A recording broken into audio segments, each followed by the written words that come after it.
All right, welcome to another episode of Black Folks Doing Extraordinary Things. My name is Adrielle. Today I'm joined with one of my good friends from my hometown, Cho, and really excited to have you here today to tell us, not just you, but us, about all the great things and amazing things that you are doing as a Black person living in this crazy ass world, to say the least. Absolutely. Thank you for the welcome.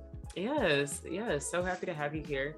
As you know, I created this series to, one, obviously highlight and expose the amazing things that people like yourself are doing, but to also just provide inspiration and insight and information to people who are out there trying to figure out what they want to be doing with their lives. And I think, sharing stories, experiences, sharing our journeys is really important to just the collective community. So without further ado, to kick it off, Cho, tell us who you are, what it is that you do, where you're based, and if you're comfortable, you don't have to, your age.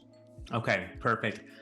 So thank you so much for the warm welcome. It's an honor to be here. I think you create really valuable content that I think a lot of people can use wisely in their life and share and pass on to other people. So it's an honor to even be here to kind of share my experience. So thank you.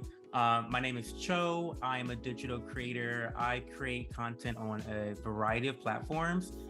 Whether that's Twitch, I live stream video games, I do commentary or drama videos on YouTube, and then on my Instagram page, I do influencing type in terms of skincare. I do product reviews, anti-hauls, live unboxing, stuff like that. I'm based out of Columbus, Ohio. Ohio is the heart of it all, as you know. And I am 32 years old, which is really interesting because you don't typically see people in this age bracket doing the influencing thing or even the gaming thing. Those are two separate things, but I'm kind of doing both. And I've actually gotten a lot of pushback from family members about, my career choice at this age. They think that this is not really the most appropriate thing to be doing. They don't really view it as really a professional job. I think they're a little misguided with that notion, but yeah, I'm 32 and people, it's so funny too, because people think I'm so much younger than what I am. Yes. I mean, maybe it's the skincare. I don't know. Maybe it's skincare. Yeah. Yes.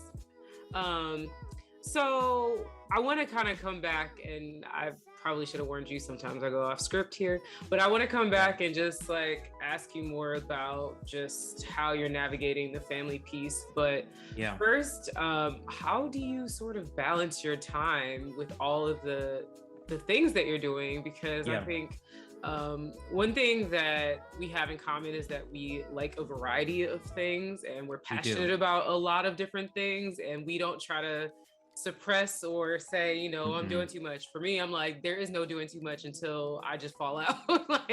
I love doing all the things. So how do you balance your time? I imagine there's no sort of typical day for you, but what does a week look like for Cho? So to answer the first part, it's difficult. I think that you and I both need to work on not making that part of ourselves such a polarity, because I've had to really neglect certain parts of my goals in order to really get into other parts of my goals. And you really do need to learn how to strike a balance. And so I'll give you one prime example of what I did in my journey. I actually got my start off of Twitch, which again is a live streaming platform. They do a variety of content, but it's mostly known for gaming. And I got my start off that platform. Right. I made lots of money off of there, just working part-time. And I was trying to start a YouTube channel and a blog and do stuff on social media like Instagram and Twitter. And it really was just this pull and push effect that became quite the balancing act. It ended up watering down my content across the board. So you really do have to sometimes niche down a bit and be really strategic in how you prioritize your energy and your content creation. So currently I'm taking a small break from Twitch to really amplify my YouTube channel, get firmly monetized and get a good base there. And then I'm planning to go back and kind of spread my time apart. Yeah, I totally hear you. Yeah, I have to sometimes like two-finger tap myself, like, hold on, really back in, because I'm like, oh, I have this idea. I want to do this. I want to do that. And, you know, right now I've really had to dial back on certain things, like some of my creative work, for example. I love to sew, but it's time consuming and it's not at a place that is going to make me, or could, but it's not making the money that I am making through the other work that I'm doing with diversity and inclusion. And of course, I'm starting to lean more into YouTube like you to try to focus on that. And then Instagram and TikTok and all that is just kind of like, if I have a random thought and I just peripheral want to put it out there. But right now my YouTube is very strategic, as is my LinkedIn, because they're kind of like cross-pollinated. But definitely that's really good advice and great advice, I think, for people out there that are trying to figure out what they want to do. And one thing I've noticed that can happen with entrepreneurs is they don't put in enough time and energy into sort of that niche that you mentioned, like finding that one specialty. And I think it does take time to build up a skill set and to monetize something or to find clients or whatever it is. But I think you have to kind of zoom into whatever that is that you're trying to focus on and just go for it for a while. Definitely. And then to answer your other part about what a typical day for Cho looks like. So a typical day for me is I wake up, I check my DMs. So right now I'm focusing on the commentary aspect of my business. On YouTube, I cover social issues and a lot of issues that pertain to consumer interest. So I discuss like influencers and some of like the untrustworthy behaviors they can sometimes exhibit. I talk about brands and some of the scams that they blatantly pull over on consumers. And that's all within the area of skincare. But I try to extrapolate that information so that it can apply to any brand or influencer that you might be interested in. So I use examples from the skincare industry, but I apply the discussion to a broader base. That's such a unique approach. And I love that you've really narrowed it down. And I know that, and if folks aren't following Cho yet, you need to go follow Cho. The links are going to be in the description here. But I think it's really interesting that you found sort of this target audience and you have a good following. How did you get here? How did you choose, you know, I know you had skincare and that was part of, you know, something that you're passionate about, that you care about, but how did you start to narrow it down to say, okay, what about these social issues within this particular industry? So, you know, sometimes luck plays a role, and I think that you have to really look at different opportunities and seize them. Again, like you and I both do, we try lots of different things. We're passionate about a lot. You know, I was doing ASMR videos for a while on YouTube. Oh, yes, I remember. That's how I started YouTube. Yes. And then I was just trying different things. I had gotten into skincare as a hobby, but then I was always a big fan of like the drama videos in the beauty community, like makeup. I don't even really wear makeup, but I would always watch those videos. Right. I love the drama. Yep. I would watch people like Rich Lux and Peter Mon. Shout out to those two guys that really kind of inspired me for what I do in the skincare space. And so I thought there's no one in the skincare space that does what those types of creators do. So I really tried to fill that niche. And I did a couple videos, and I was covering a content creator named Natural Chaos, and she does DIY skincare. Okay. I'm talking about like Botox on herself. She does her own? Watch the video. Okay. I'll link you the video. Okay, please do. Homegirl does all the things, her own microneedling, her own Botox, et cetera, et cetera. Very intense stuff. And so I think there's an important conversation around that. And so I did a video on her, and she's a very controversial figure as well. And I received a lot of attention from this discussion. And I said, oh my God, Joe, maybe this is it. Maybe this is what you should be focusing on as a niche. Right. That's interesting. That's so interesting. But yeah, I think to your point, just kind of following, it sounds like you just followed the seeds that were being dropped, and you're like, oh wait, Right. here's one more. Let me try this. Okay. Right. I got a little water in tin and some sunlight. We can work this out. Exactly. Like, Absolutely. I love that. That's such a great story. So what do you enjoy most about your work?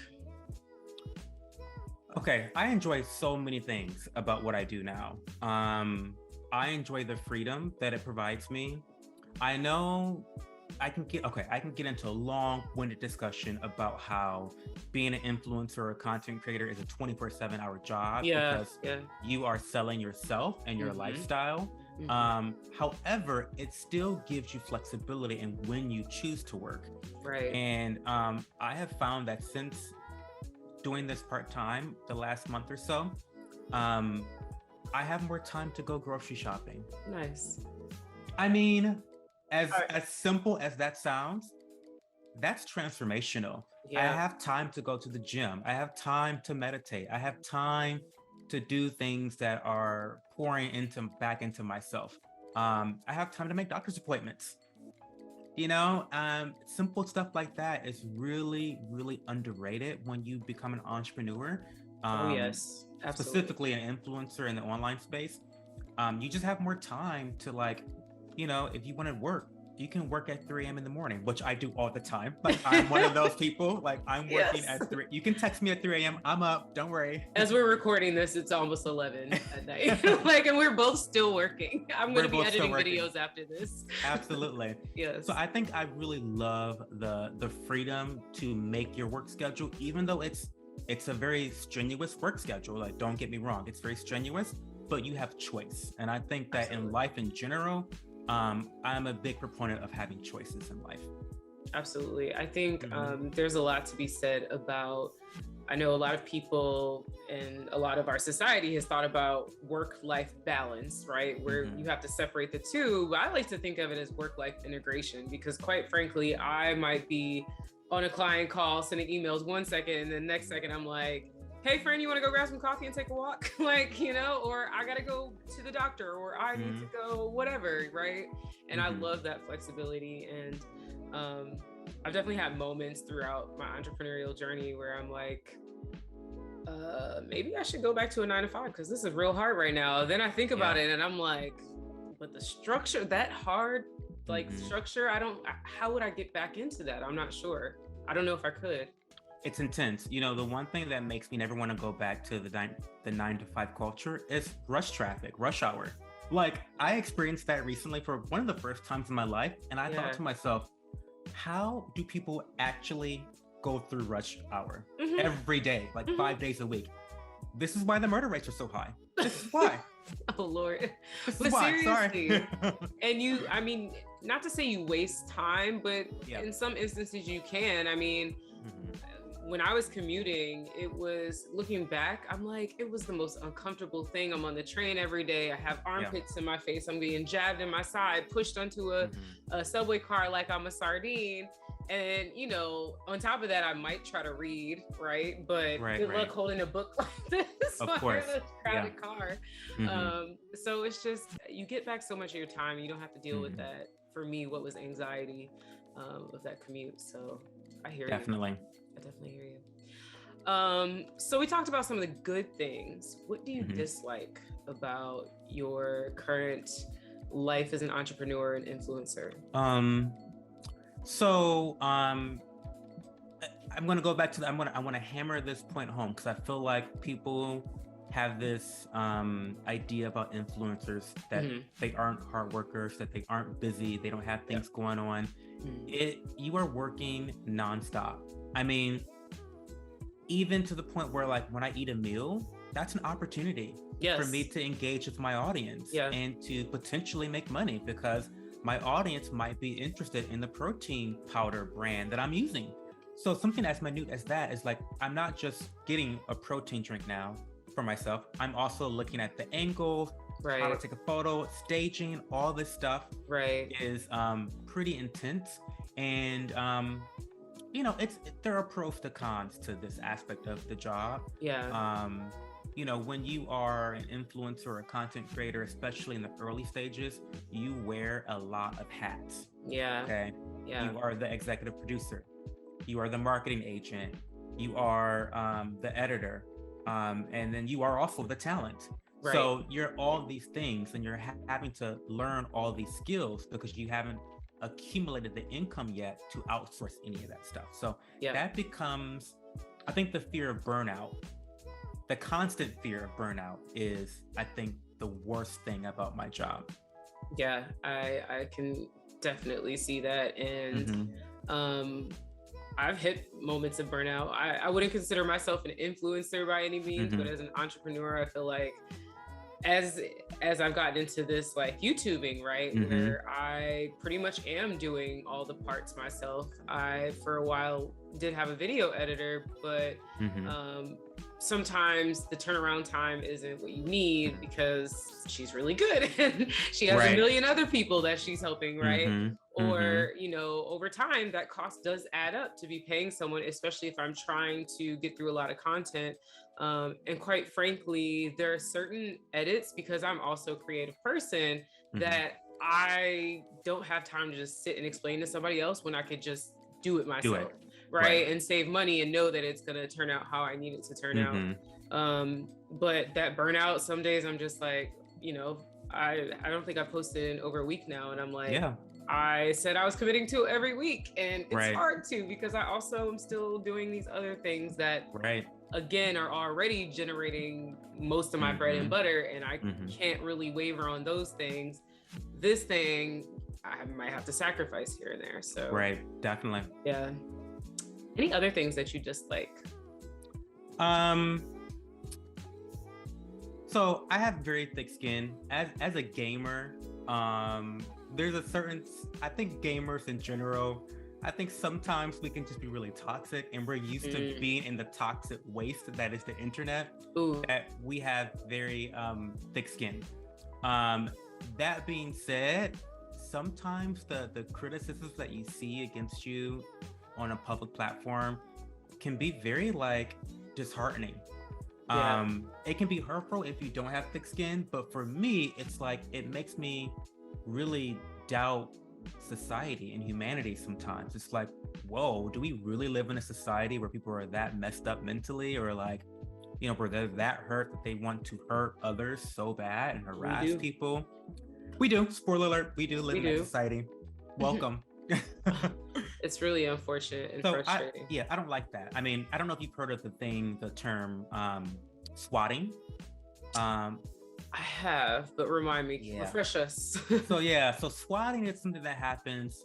It started mostly in the gaming, the live streaming world, where one of your ops, one of your enemies, someone that didn't like you, would hack a phone using your phone number. They would get your address, name and number, and they'd call the police, SWAT teams, and say, hey, I'm getting ready to commit S word, or I'm getting ready to harm others, maybe my family members. And then what would happen is the police would knock down your door while you're live on stream. Oh my goodness. Because they think that you're getting ready to commit a crime. And that has happened at an alarmingly higher rate year after year. I think the first person passed away from it a couple years ago. It's pretty crazy. I'm surprised that more people don't know about it. This is not what I was thinking you were talking about. Oh my goodness. Yeah, maybe you thought I was talking about doxing, where you reveal someone's personal information. That I know about, but yeah, doxing happens first, and the swatting happens afterwards. If you are a live streamer, that's one of the dangers of being a live streamer.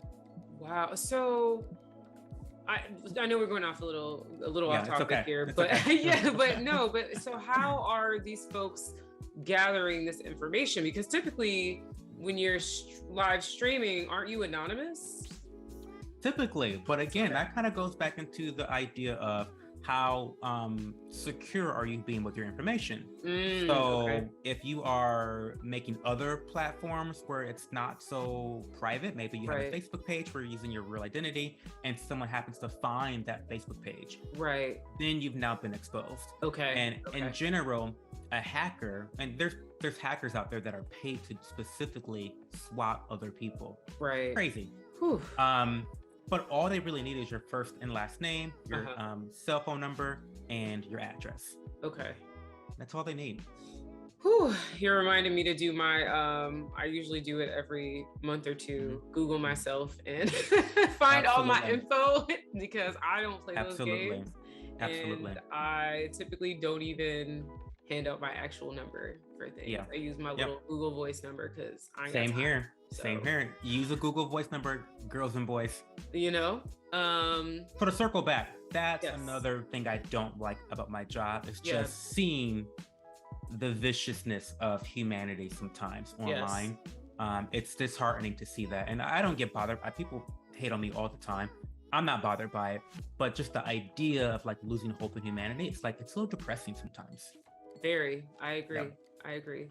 And so many, I don't know, as an internet kid, it's just so interesting to see how the internet has evolved. Like we've always had trolls and people that were saying harsh, unkind things, but it just feels like, I don't know that it's at another level now, or if it's at another level, and also that we're seeing more of it because we have so many different platforms and so many opportunities for people to say whatever and often do so anonymously because, you know, who's gonna have their face and their name behind some of the words that we hear or read rather. Absolutely. Like, it's a lot.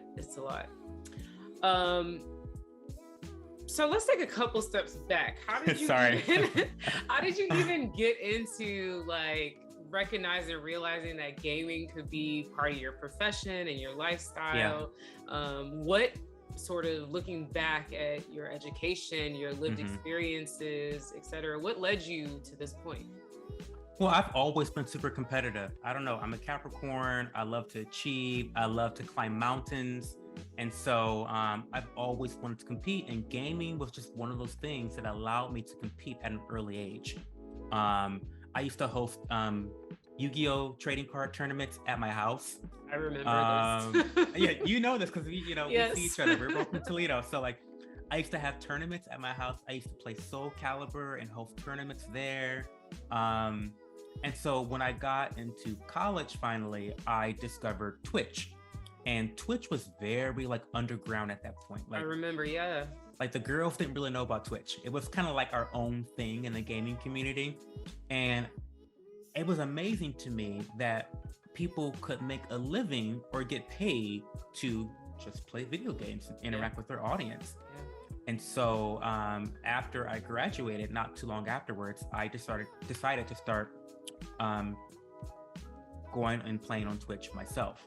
And I was shocked at how much money I was able to make, considering the time investment I was making.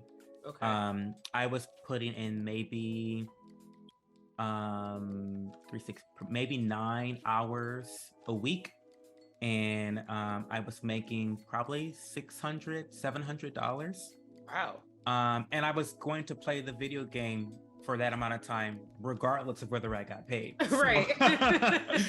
So to me, that was a major win. And that was a major light bulb moment where I'm like, okay, Cho, these people value you, your relationship with them. They value your time and energy and the fact that you're so authentic.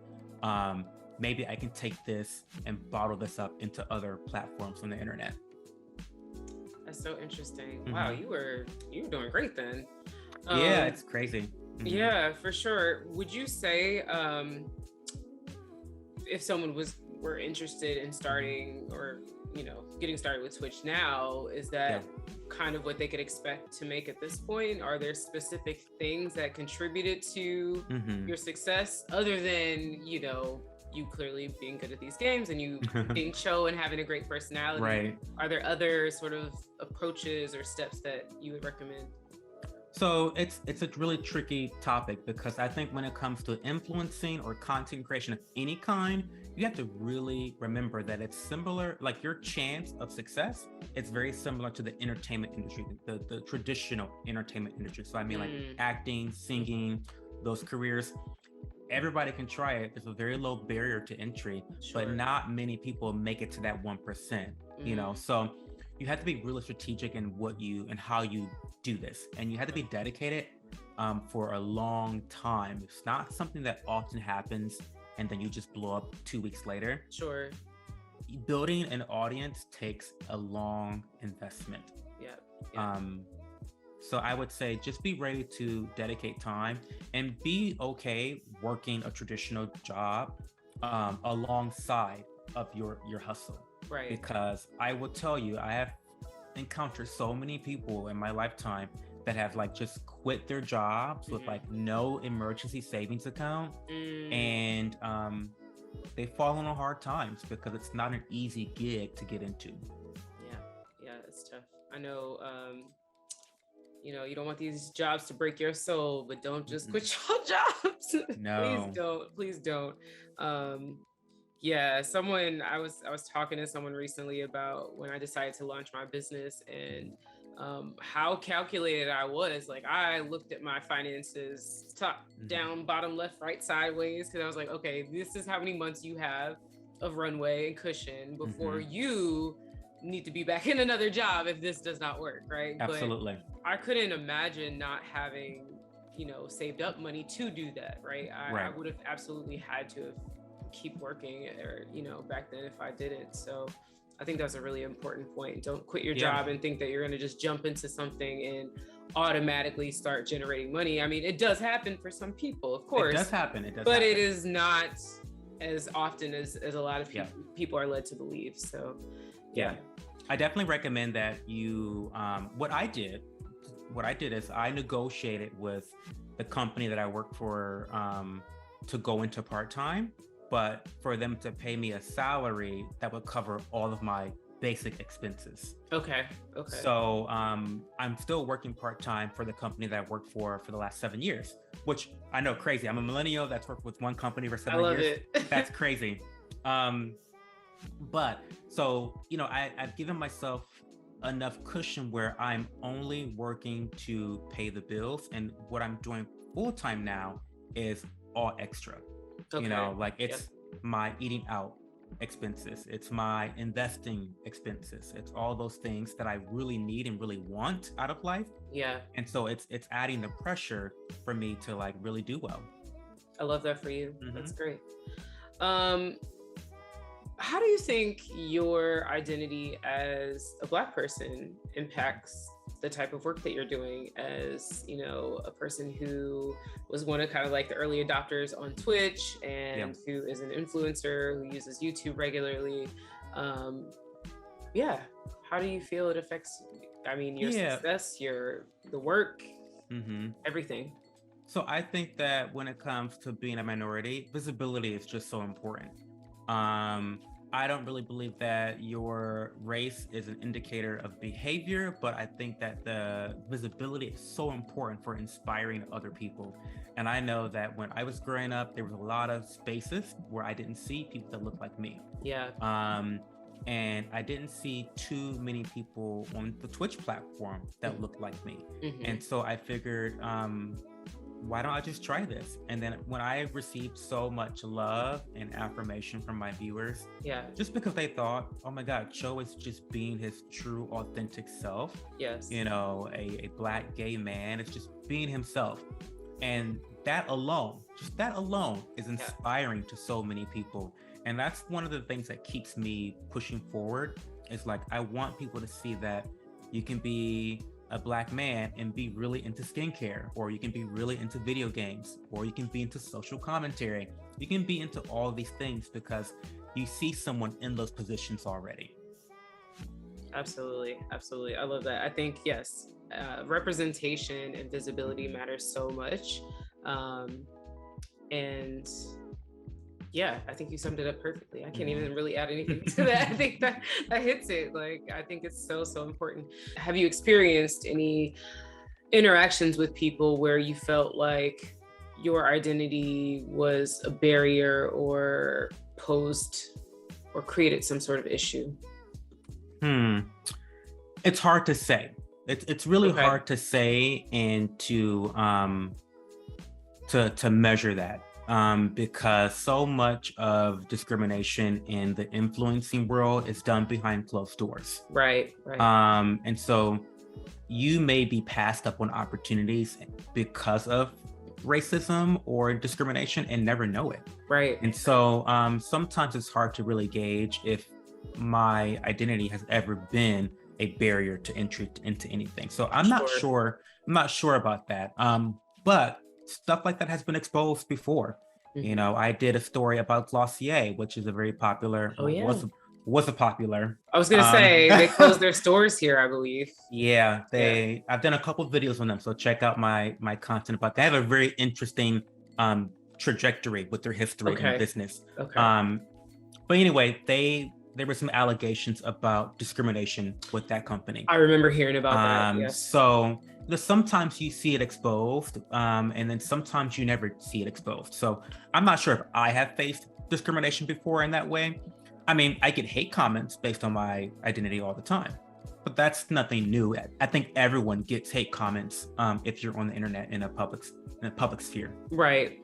Yeah. Oh, yes, absolutely. Yeah. I've been well introduced to that recently on TikTok, and I'm like, I don't know if I really want to be here. I had to turn off my notifications because TikTok is vicious. It is very vicious. The girls are out on TikTok. The girls are fighting on TikTok. They are rough. They are fighting. I was like, okay. Like, you have to I don't know. You need to know how to tussle if you're going to be on TikTok, because or just choose not to respond. Or that. I some days I'm just like, I'm not gonna do this with you. Right. Absolutely. But yeah. So what are some tangible steps or actions that you would recommend to someone if they were trying to become the next Cho? Right. So do what you're passionate about. You know, you have to really find the things that make you excited, so that it feels less like a job. Now, no matter what you are doing, there's going to be aspects that are like a job, you know, like editing. I don't think anyone enjoys editing their videos, but that's a part of the job that you have to do to accomplish the end goal. But the whole creating part of it, you have to be really excited and passionate about that. So that's the number one thing. The number two thing is you have to have a plan, a financial plan. I think that's super important. You know, the girls that are out there quitting their jobs to do this, you're going down the wrong road, okay? It's very risky, and statistically speaking, people are not always super successful in this space. That's just a fact. So I think having a plan, I know working part-time at a job and then doing your content creation full-time, I think is ideal, because you have something that's structured, that's consistent, that is mostly within your control. That way you're not stressed out, because you never want to create content under financial stress.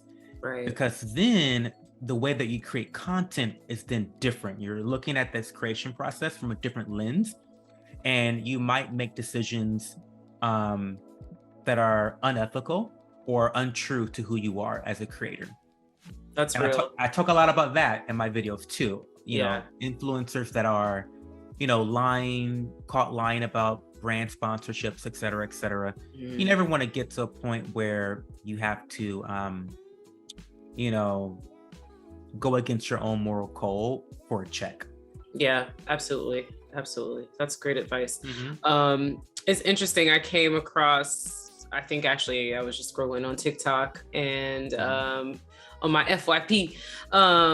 But there was this woman who was like, yeah, I tried being an influencer and I'm about to go back to my 9 to 5 because I'm over it. And it is not what I thought it would be. And it's not what everyone makes it out to be. Even if you come across someone with thousands, tens of thousands of followers, that does not necessarily mean that they've been able to monetize that in a way that is allowing them to pay for their needs and their living expenses and, you know, all that stuff. And I think that's something that not a lot of people realize. And then, you know, even if they are able to be successful, a lot of folks don't have financial literacy. And so then they just end up blowing away all the money they have, don't make any good investments, make the wrong investments. And so I think there are just so many lessons to be learned. So I'm definitely going to be shuffling over to your page to hear more about this, as I am just eager to like hear from more people, other folks in the space, especially on YouTube, because it's just interesting. I think there's a lot to be learned. I'm gonna shout out another channel really quickly, but there's a channel called For Harriet. And Kimberly's her name, the owner of the channel, but she did a video and it's titled "Why Influencers Lie So Much." And it pertains to like race, class, public image, and how a lot of influencers, you know, sometimes fake it until they make it, except they don't ever make it. Because of the financial stress that they put themselves under, and also the image that they try to portray, they can't really keep up with. So go watch that video, For Harriet, Why Influencers Lie So Much. I think it just came out a week ago. Whew, Lord, if I ever magically become a true influencer, although somebody recently was like, "You're like a micro influencer," and I'm like, me? Am I? But I don't know. Y'all are gonna get what you get. I don't have it in me, and I don't know. I hope that, you know, that never changes. Because I don't know. I think there's something to be said about just being true to yourself. And I find that the influencers I have come across that are really successful and actually able to sustain themselves are very genuine, authentic people, or at least they come off that way. And I can't say for sure because I don't know them, but it comes off as just like, oh, this could be one of my friends or like my auntie or whoever. And I really appreciate that and admire just their ability to remain humble and true. So very, very important. Is there anything else you'd like to share with the people then while we're here? Any words of advice, parting, you know, tips, tricks, plugs that you want to make? You know, again, I just want to say that, like, just be yourself. There in a world, we live in a world and a society that is always trying to mold you into someone that you are not. And it takes the most amount of courage to just be yourself. It does. And when you are in front of the camera talking to an audience, people see that. People see it when you're genuine, and people feed off that courage and they draw inspiration from it because it's such an important thing for everyone around the world to just be yourself. And so if you are just yourself, you are providing value for other people in and of itself. Absolutely. For sure. There are so many people out there, and I encounter this a lot with my career coaching work, that a camera comes on and they just kind of lock up, or they try to become more polished, or whatever else. And I think that is a really great just call out is, you know, if this is something you're interested in, to even just take some time to practice, call friends on, you know, Zoom, FaceTime, whatever, because it does feel different in a lot of ways. It does. And there's certainly a level of vulnerability that you have to get to in order to be yourself on camera, right? And put it out there on top of that. So awesome words of advice. Well, where can the people find you? I know I'm going to add it to the description, but thank you. So you can find me all over the place. Most of my handles are _Cho or just that Cho. I'm on Twitter. You can find me ranting on Twitter about the most random things there. Yes. I didn't know you were on Twitter. I gotta follow you. Yeah, I'm kind of toxic. Just beware. Okay. But then Instagram, that's where I do a lot of my influencing work. I do a lot of product reviews. I unbox PR. I do a little bit of lifestyle, you know, some fitness, some nutrition. I've been seeing you working out. I've been working out good or whatever. I've been working out a little bit. So I'm giving the girls lifestyle and influencing on Instagram. Twitch, again, that's that show. I'm playing Apex Legends these days. So if you're into Apex Legends, it's a battle royale. It's intense, very, very intense. Loving that game. And then on YouTube, you can find me at that show as well. I'm always talking about some controversy with a brand or influencer, or just kind of talking about society and how we view our skin and our insecurities. I talk about that stuff too on YouTube. So you can find me on all those platforms there. Awesome. Well, thank you again. This was amazing for me because, as always, I just love learning about all the amazing things that people like yourself are doing. And of course, it was nice to just catch up with you because I feel like it's been too long. We see each other on social all the time, and we, of course, support each other's work, but we haven't had a chance to like really catch up. So I so appreciate you making the time. I learned a lot and can't wait to go watch more of your videos for some additional inspo and knowledge.